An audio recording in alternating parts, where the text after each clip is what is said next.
Welcome, my dear students of class 8th. In last class, it's Minister Day, we completed this chapter, the writer's table. Now it's the time to attempt all the important exercises of this chapter. The first exercise is based on your comprehension skill. Okay, this is the objective based question. We have to choose one correct option from the given options. Okay, student, let's move toward this exercise. First question says, the schoolhouse was white with a red brick. मतलब school house जो था वो white colour का था, लेकिन किसके साथ और भी चीज उसमें थी, तो red brick chimney, red brick chimney. And the second question says there were two rows for the there were two rows for the there were two rows for the boys and girls. It's mean we can tick here for both. The city nearest us was St. Joseph, Missouri. The city nearest us was St. Joseph. और मसूरी, तो मसूरी तो India में है. राजौरी ये भी कश्मीर में India में है. तो Missouri, it was based in America. Now the fourth question says, on the playground girls and boys said. Playground में गर्ल्स एंड बॉयज क्या कहते थे? अ टेबल, क्योंकि that was the answer of that boy कि मैं क्या परचेज करूंगा, table. तो उसी चीज को वो खेल खेल के भी इंजॉय कर रहे थे. And everybody laughed at that time. Now the question number fifth, I was slow eight number better at. उसको थोड़ा मैथ में बच्चे को प्रॉब्लम थी, लेकिन वो बहुत अच्छा कर पा रहा था स्पेलिंग्स में. That's why he try to be a writer. There was a thick boy called thick book. There was a thick book. एक मोटी सी बुक नहीं थी उसके पास. कौन सी थी वो? It was a Oliver Twist. Oliver Twist, जिसका अध्ययन उसने किया था. ओके, अब देखिए student. Now exercise B said fill the blanks. खाली स्थान को भरे. तो ये जो है इसमें 6 क्वेश्चन है. It must have to be done by you as your homework, because इसमें कुछ नहीं है. आप इस चैप्टर को रीड करेंगे और ये लाइन एज इट इज़ दी गई हैं, और इनमें से बीच का जो मिसिंग एक वर्ड या दो तीन वर्ड हो सकते हैं, उनको आपको फाइंड करना है और फिल करना है. जैसे कि मैं एक एग्जांपल दे रहा हूँ. At the end of lane was the school yard. तो इसमें लेन ये ब्लैंक था, ये आपको मिलेगा एज इट इज़. तो इसको फाइंड कीजिए और फिल कीजिए. अब अगर हम लोग देखें एक्सरसाइज नंबर सी क्या कहती है कि tick the true and the false. Cross करना है फॉल्स को और टिक करना है ट्रू को. तो देखिए, I said I would buy a table. मैंने कहा कि मैं एक टेबल खरीदूंगा. तो क्या क्या ये बात सही है? तो हाँ, बिल्कुल सही है. It was true. The library was a tall green cupboard with a door. तो ये भी सही है. I wanted to become a writer. ये तो उसकी डिज़ायर थी ही, तो ये भी बात बिल्कुल सही है. I did not like the school. Student देखेंगे कि वो पहले ही पैरा में वो बच्चा एक्सप्रेशन देता है कि I want to read write, but I really didn't like the school. तो ये बात भी सही है. अब देखिए फिफ्थ क्या कहता है कि my story had won the first prize. कौन सा प्राइज? फर्स्ट? नहीं नहीं नहीं, ये बात गलत है. ना तो वो फर्स्ट जीता था, ना वो सेकंड, बल्कि थर्ड टाइप का जो प्राइज था, जिसकी वर्थ थी $1, नॉट 100, $1. तो उसको वो जीत पाया था. अब अगली एक्सरसाइज है वो क्या है? Match the following. देखिए मैच करते हैं. कॉलम ए में कुछ चीज़ें दी गई हैं और कॉलम बी से इसको मैच करना है. तो by the time I was ready, यानी समय के साथ मैं रेडी था. I had won a prize नहीं. एट माई आंसर नहीं. बेटर एट स्पेलिंग नहीं. $100 नहीं. For the third grade. Yes, by the time I was ready for the third grade. इसको मिला दीजिए. The first prize was a, पहला prize क्या था, तो $100, तो इसको मिला दीजिए डी से।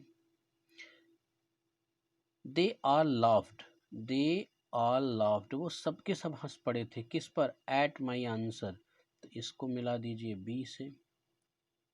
Okay, I could see he was not happy, I could see he was not happy that, किस बात के लिए भाई, I had won a prize, यहाँ पर ही मतलब उसके जो फादर थे वो हैप्पी नहीं थे ना, क्योंकि वो बोला रे क्या है $1 का प्राइज जीता है। अब देखें इस तरह सेकंड वाला मिस हो गया क्या, इसको देख लें। द फर्स्ट प्राइज वाज, अच्छा ये इसका है, गलत लग गया, ये फर्स्ट प्राइज इसका है। I was slow at a number but better at spelling, ये इसका है बेटा, ये ध्यान रखना है, सी, मतलब इसमें सी होगा। द फर्स्ट प्राइज वॉज $100, इसमें डी होगा,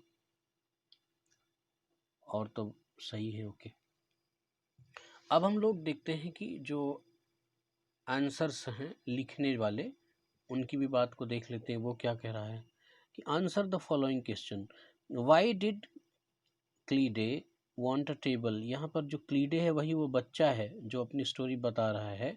वो क्लीडे क्यों एक टेबल खरीदना चाहता था, तो इसका सही आंसर देखिए, मैं बोल भी दे रहा हूँ, लिखा भी है, हो सकता है कि थोड़ा सा डिम हो क्योंकि आज लाइट की प्रॉब्लम है, बट आप अच्छे से लिख पाएंगे क्योंकि मैं इसको रिपीट कर दे रहा हूँ।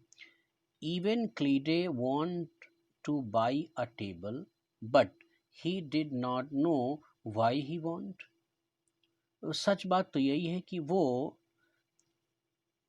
क्लीडे टेबल तो खरीदना चाहता था, लेकिन हकीकत ये है कि उसे खुद ही नहीं मालूम था कि वो टेबल क्यों खरीदना चाहता था, क्योंकि वो एक छोटा सा बच्चा था।